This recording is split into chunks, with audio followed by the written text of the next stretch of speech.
Here at Helmuth Ford, we are a small-town dealership with no hassle and no pressure. Hi, this is Stacy from Shuttler Insurance Services. Come see me on the east side of the square in Sigourney for all your insurance needs.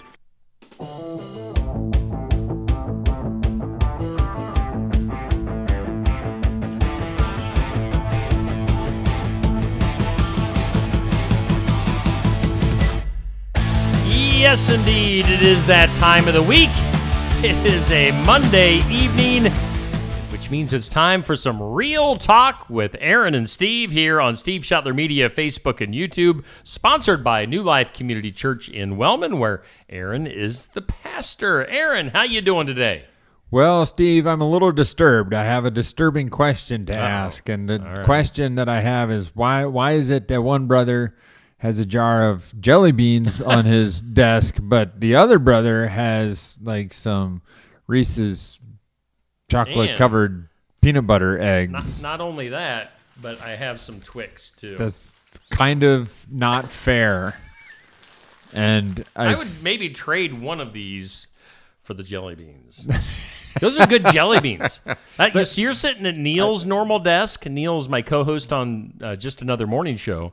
And some of those are Starburst jelly beans. There's a little bit of mix of different jelly beans, but the Starburst jelly beans. I'm gonna have to disagree straight up right there. Starburst jelly beans are not jelly beans. They are abominations. They are Starburst flavored things. I call them disappointment beans. Oh. And also, other kinds of jelly beans that I do not like, Jelly Bellies. Okay. Just too many weird flavors. Is there a certain type of jelly bean that you like? I'm just a standard old-fashioned Brock's Jellybird egg kind of a guy. All right. And I even like the black ones. Every once in a while, Melissa will get me you can get, the bag that we got this year had no black ones in it. Oh. So for those who don't like the black ones, but then you can go buy a whole bag of just black ones if you like the black ones. So okay.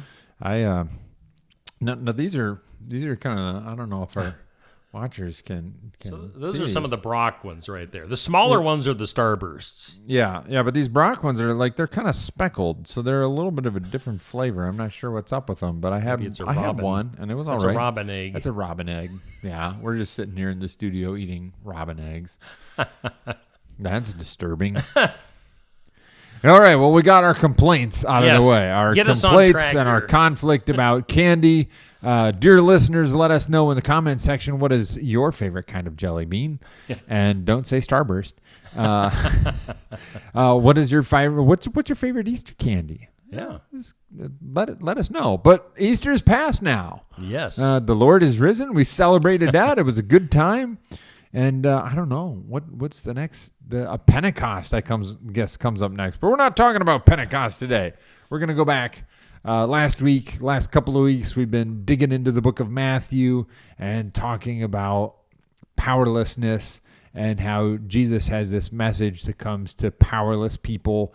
And he starts off kind of implying, hey, you guys are powerless to be saved on your own. You need to be more righteous than the Pharisees. And people would be like, how do I do that? Because they're so righteous. And the thing that they didn't know yet was that Jesus was going to die on the cross for their sins, and that they could become more righteous than the Pharisees just by accepting the gift of grace from God, and being born again. So they didn't know that yet, but we know that now. So I think we have a leg up on those people who sat and listened to those original sermons by Jesus. But I think maybe they had a leg up on us in the way that they, and I did not plan to go here, but this is kind of exciting stuff, Steve, because I've been reading about brain science and the church. Okay. And you got the right side of your brain and the left side of your brain. And have you ever heard of people being double-minded? Sure. Yeah. Yeah. It's almost literally physically true that you have two brains. The way that this works, according to people who are smarter than me, I'm not a brain scientist. I'm just this guy who lives in Iowa and preaches on Sunday and does radio shows. So information enters your brain at the back of the right side of your brain and moves forward from there, and then it crosses over into the left side of the brain and then moves backward from there. So the right side of your brain is kind of your emotional side, the side that does emotions, relationships, stuff like that. And then the left side of your brain is the side that does logic and decision making, or at least rational decision making. The right side of your brain makes calculations 6 times a second, but the left side of your brain only makes calculations 5 times a second. Okay. So your emotional side is faster than your logical side, and your emotional side fires first. So if you've ever felt like you got an emotion and you responded before you could pause and think about it, you did. Okay. Your brain did respond to the emotion before it had the chance to process the situation logically. Okay. So the goal of healthy spiritual growth is to have the two sides of the brain work together instead of being double-minded. Because I think if we could ask this of ourselves, I'm trying not to ramble here, but have you ever wanted two things that opposed each other? Like, have you ever wanted to eat a healthy dinner? That's the left side of your brain saying, I should eat a healthy dinner. But the right side of your brain is saying, I had a hard day. And I want Twix. I want Twix for my appetizer. Pizza. And some pizza sounds really good. A lot of pizza would make me happy. Right? So we want two things at the same time. And we are literally double-minded. Yep. That was not where I intended to go today, but it was on my mind. See what I did there? Where were we really going to go? We want to do the right thing on the one hand. On the other hand, we often feel powerless. But the Word of God would. Oh, here's where I was going. I said these people who originally sat on the hillside and listened to Jesus preach this sermon, they did have a leg up on us because they could see Jesus' face physically. And the right side of our brain when we're children forms healthier when we frequently see our parents' face or the faces of other people who are happy to see us. So it was pretty cool for the people in Bible times to be able to actually see Jesus' face as he was preaching to them. So anyway, that's where we were going with the whole brain thing. Okay. So we're just gonna have to listen to the words, but see if we can listen to these words with our emotions and our rational brain at the same time. Matthew chapter 5, verses 38 and 39. You have heard that it was said, eye for eye and tooth for tooth. But I tell you, do not resist an evil person. If someone strikes you on the right cheek, turn to him the other also. Now, let me pause here and ask you, Steve, when we read the words, do not resist an evil person, what's your gut reaction to that? Do not resist an evil person. Yeah, do not resist an evil person. I mean, is that saying to not resist them, to give in to them or whatever? I'm not, it's kind of that's confusing to me. Yeah, it's kind of weird. Wait, so we should just let evil people do whatever they want to do? Yeah. That doesn't seem my brain. Which side of my brain is working right now? Maybe neither side of your brain is working right now. Because you would want to resist an evil person. Naturally, if someone, we're going to dig into that in a little bit, but let's read a little bit further. Okay. So if someone wants to sue you to take your tunic, let him have your cloak as well. If someone forces you to go 1 mile, go with him 2 miles. All right. So as we dig into these, we need to realize these are three situations in which the people that Jesus was talking to were very familiar, and in which they felt, right side of the brain, in which they felt very powerless. So item number one, if someone strikes you on the right cheek, all right, touch your right cheek. How would, I'm not sure if people will be able to see this. No, this is going to be weird. In order to strike someone on the right cheek, your right cheek is over there to me. I would either have to punch you with my left hand, which that'd be, I don't punch well with my left hand, or I would have to backhand slap you. Well, that's not so much a violent attack as it is an insult, right? Yeah. You peasant. Yeah. Smack you across the right cheek with the back of my left hand. So when Jesus says, and Jesus is mostly talking to peasants, probably a lot of whom had that happen to them. Like, I don't know what the percentage was, but some Roman soldier comes along and he's like, Jewish peasant, whap. Or, one of Herod's people comes along and whap, knock you across the right cheek. Or just some rich person. Like, because Jesus is talking to all these Galilean peasants. So these people have experienced the humiliation of the backhand slap. So when Jesus says to them, turn the other cheek, he's giving them this powerful option of saying to somebody, hey, if you want to hit me, why don't you try hitting me on the left cheek? And that's going to require a right-handed punch. And that's what you do to equals. Okay. So now Galilean peasants are running around telling their overlords, hey, if you want to hit me, you're going to have to hit me as an equal. Well, like if you're a Roman soldier, you don't want to treat a Galilean peasant like an equal. That's no fun.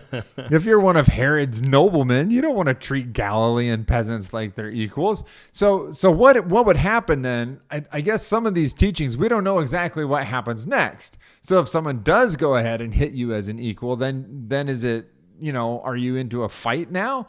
I'm not sure exactly, but Jesus is giving them at least the first step in saying, hey, you want to backhand slap me? All right, fine. Now hit me on the left cheek. And if you want to hit me, you can hit me as an equal. And then we'll see what happens. Okay. All right. So same thing in the next verse. If someone wants to sue you to take your tunic, let him have your cloak as well. So you're a Galilean peasant. Probably you had to borrow money to buy wheat seed so you could plant in the spring. And now this person that loaned you money is like you're borrowing money just to survive. And now this creditor who has enough money to hire a lawyer and probably already bribed the judge and all this stuff, this guy comes and he sues you to take your tunic, like literally the shirt off your back. And there's nothing you can do about that, right? Mm-hmm. Or is there? Because if he takes your tunic, that's like your inner robe. It's kind of almost like your underwear. So normally your response to having somebody sue you for your underwear would be to wrap your cloak around you and sneak out of court, right? And Jesus is like, no, take your cloak off and give him your cloak as well. And so then the whole world sees that this banker just made you get naked in court. And that's a little bit embarrassing for you, but in that culture, that's way more embarrassing for the banker. Because then everybody looks at him and is like, dude, like, come on. Yeah. You're suing the underwear off of poor people. So there's this empowering thing going on that Jesus is teaching here.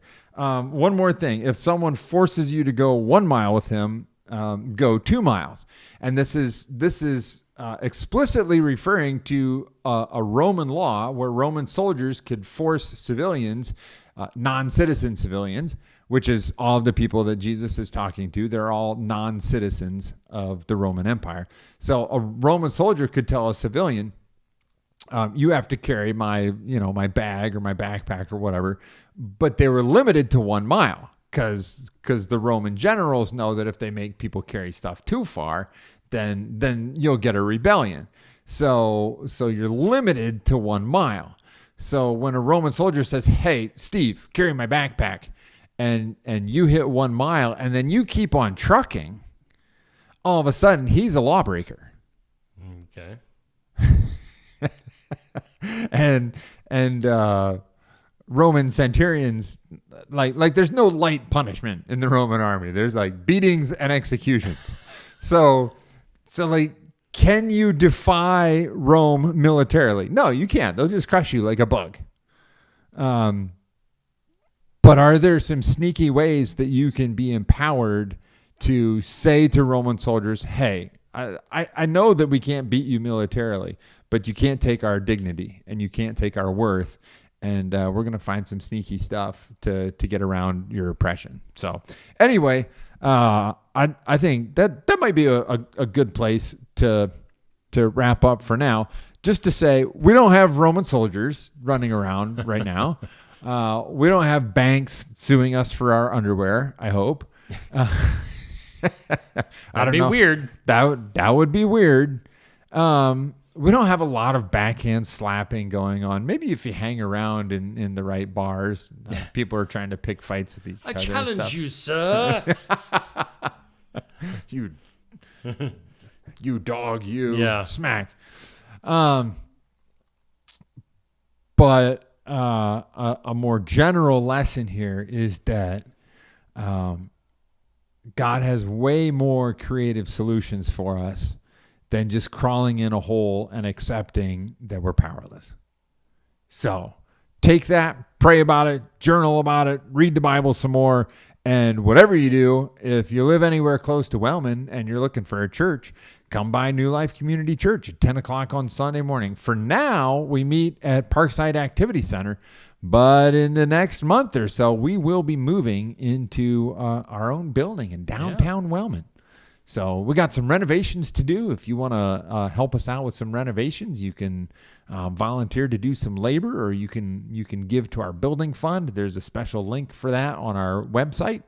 So give us a hand, but even more importantly, come hang out with us. So hope to see you around soon. All right. And again, we do thank New Life Community Church in Wellman for sponsoring our segment, Real Talk with Aaron and Steve. Aaron, we'll do this again next week.